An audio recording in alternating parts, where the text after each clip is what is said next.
오늘도 좋은 하루가 하나님 안에서 이루게 될 줄 믿습니다. 오늘 본문 말씀은 누가복음 15장 12절 말씀 되겠습니다. 그 둘째가 아버지에게 말하되 아버지여 재산 중에서 내게 돌아올 분깃을 내게 주소서 하는지라. 아버지가 그 살림을 각각 나누어 주었더니. 우리는 흔히 예수님이 우리를 죄에서 구원해 주셨다고 말합니다. 그렇다면 죄란 무엇일까요? 누가복음 15장 12절에서 말하는 죄는 그 죄의 본질이 아버지 없이도 살 수 있다고 믿는 마음인 것을 우리에게 보여주고 있습니다. 오늘 아침 말씀은 단순히 방탕한 아들의 이야기가 아니에요. 예수님은 이 한 절을 통해서 인간의 죄가 얼마나 우리의 관계를 무너뜨리는 선택인지를 알려주는 것입니다. 둘째 아들은 어느 날 아주 심각하게 아버지를 부르는 것입니다. 아버지여. 둘째 아들은 분명히 아버지의 아들입니다. 우리는 가족인 거예요. 아버지 그렇지요? 라고 말하는 것입니다. 아버지여 라고 부를 때 둘째 아들은 지금 아버지와 아들의 가족 관계를 분명히 하고 있는 것이지요. 이 관계는 뗄래야 뗄 수가 없는 그런 관계 아닙니까? 그러나 아들이 계속해서 말합니다. 내게 돌아올 분깃을 내게 주소서. 이 말은 결국 관계를 끝내자는 그런 말이 아니겠습니까? 당시 유대 사이에서 이 말은 사실상 아버지에게 당신은 내게 죽은 사람이나 마찬가지입니다 라고 말하는 것과 같은 것입니다. 유산 상속은 아버지가 세상을 떠날 때 받는 것이기 때문이에요. 아버지는 아직 살아계신데 아버지가 죽은 것처럼 해달라는 것이죠. 유산은 아버지가 살아있을 때 요구하는 것이 아닌 것입니다. 그러므로 이것은 아버지와 나와의 관계를 단절하겠다는 선언처럼 아버지에게는 들렸던 것이에요.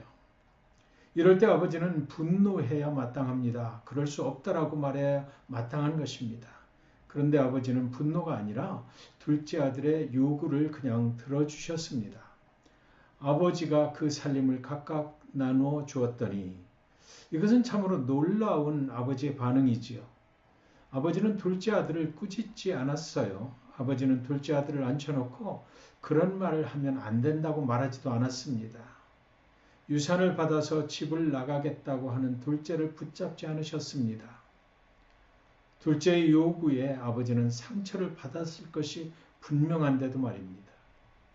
아직 내가 살아있는데 어떻게 저럴 수 있나? 실제로 이 장면에서 아버지가 얼마나 상처를 받으셨을까 우리는 가히 짐작해 볼 수가 있습니다. 그런데 더욱 놀라운 일이 벌어지는데요. 아버지는 둘째의 요구를 그냥 들어주셨다는 것이죠. 둘째가 원해서 아버지와의 관계가 이제 단절의 관계 속으로 들어가는 것입니다. 여기서 말하는 죄의 본질이 있지 않습니까? 이 본문이 가르치는 죄의 본질은 바로 이것입니다.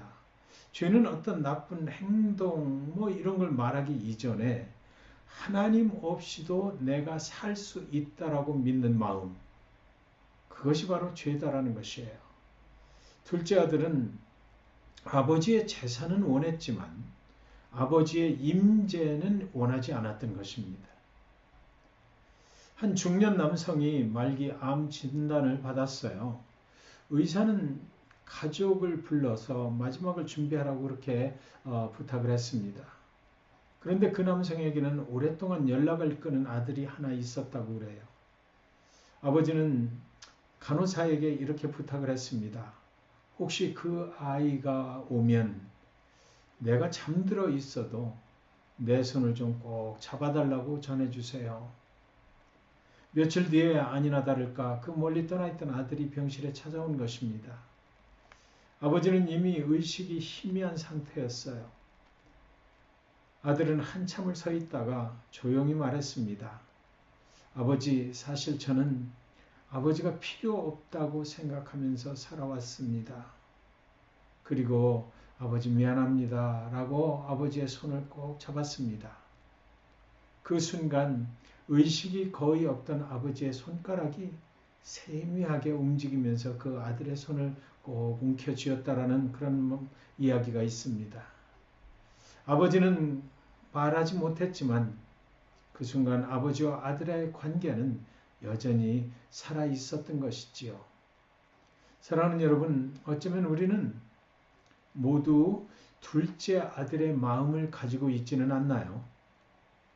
하나님께 당신은 나의 전부라고 기도는 하지만 내 인생의 주권은 스틸 내가 쥐고 있는 것 말입니다. 신앙은 유지를 하지만 그래도 결정은 내가 해야 된다라고 생각하는 그런 마음 말입니다. 하나님이 내 인생의 최고의 자리에 앉으시옵소서라고 기도는 하지만 하나님의 뜻보다 언제나 내 계획이 우선인 그런 경우 말입니다. 이런 것들은 모두 하나님과의 관계는 유지하지만 그러나 하나님께서 내 인생을 주도해 나가시기를 원치 아니하는 것이죠. 하나님과의 관계가 유지되기는 원하지만 하나님의 임재가 내 인생 안에 이루어지고 하나님께서 내 인생을 인도해 가시기를 원하지는 않는 그런 관계 말입니다. 아버지는 둘째 아들을 나무라지는 않으셨습니다. 하나님은 아들 둘에게 유산 상속을 다 해주었어요. 그 하나님은 저와 여러분의 하나님이십니다. 우리가 설령 잘못된 것을 요구할지라도 하나님은 또다시 우리를 돌아오기를 기다리시는 그런 마음으로 일단 우리의 요구를 들어주실 수도 있는 그런 하나님이신 것이에요. 둘째 아들은 분명히 아버지라고 부릅니다. 겉으로는 관계를 인정하는 말이지요. 그러나 아버지의 관계는 유지는 했지만 아버지의 집에서 아버지와 함께 살려고 하지는 않았던 것이에요. 그는 아버지의 집을 떠나 세상으로 나가 살기 위해 필요한 것을 아버지에게 요구를 했던 것이지요. 여러분, 우리는 어떻습니까? 오늘 우리가 하나님께 요구하는 것들은 하나님과 함께 살기 위한 것인가요?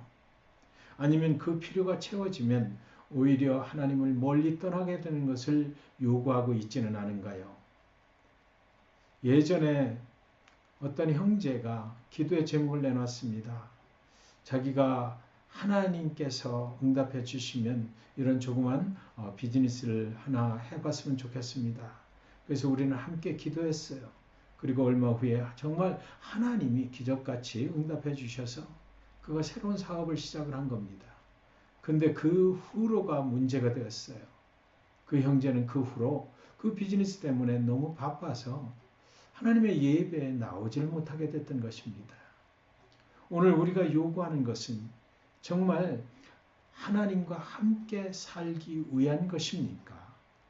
아니면 그 필요가 채워지면 오히려 하나님을 멀리 떠나게 되는 것을 요구하고 있지는 않은가요? 우리 자신의 모습을 한번 돌아볼 때입니다. 오늘 하루 내가 하나님의 은혜 안에 거하기보다 오늘 하루 하나님이 나의 필요를 얼마나 채워주실까를 먼저 더 생각하지는 않느냐고요. 아버지여 라고 부르면서도 실상은 아버지의 임재를 피해서 멀리 떠날 계획을 가지고 있지는 않은가요? 그러므로 사랑하는 성도 여러분, 하나님이 나를 위하여 무엇을 하여 주실 것인가 보다 하나님이 내 안에 임재하여 주시는 것이 더욱 중요하다는 말입니다.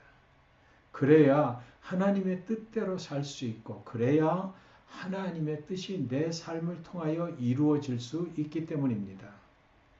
오늘은 기도할 때에 그래서 우리의 모든 필요를 이미 알고 계시는 하나님께 모든 것을 맡기는 기도를 했으면 좋겠어요. 하나님은 우리의 인생을 복되고 선한 길로 인도하실 계획을 이미 가지고 있기 때문이지요. 하나님께 맡기면 하나님 보시기에 가장 좋은 길로, 가장 복된 길로 인도해 주실 것을 여러분 모두 믿으시면서 오늘 하루 하나님 안에서 출발을 했으면 좋겠습니다. 기도하겠습니다. 하나님 아버지, 돌아보면 우리는 어쩌면 하나님의 임재보다 하나님이 나와 함께 하심보다는 나의 필요만을 구하면서 살아왔던 그런 많은 시간들이 있었습니다. 하나님 우리를 용서하여 주시옵소서. 우리의 모든 필요를 다 이미 알고 계신 아버지 하나님, 우리를 선하고 복된 길로 인도하시기 위해서 우리가 가져야 할 것들, 우리가 생각해야 할 것들을 다 이미 알고 계신 아버지 하나님께 이 시간 기도합니다. 하나님의 집에 하나님과 함께 영원히 거하기를 원하오니 하나님 뜻대로 우리를 사용하여 주시옵소서. 그것만이 우리가 참으로 선하고 복된 그런 축복의 길로 인도함 받는 것인 줄 믿습니다. 오늘 하루 살아가면서 나의 요구보다 하나님의 요구가 나에게 임해서 이루어지는 그런 귀한 복된 삶 살게 하여 주시옵소서. 예수님의 이름으로 기도합니다. 아멘.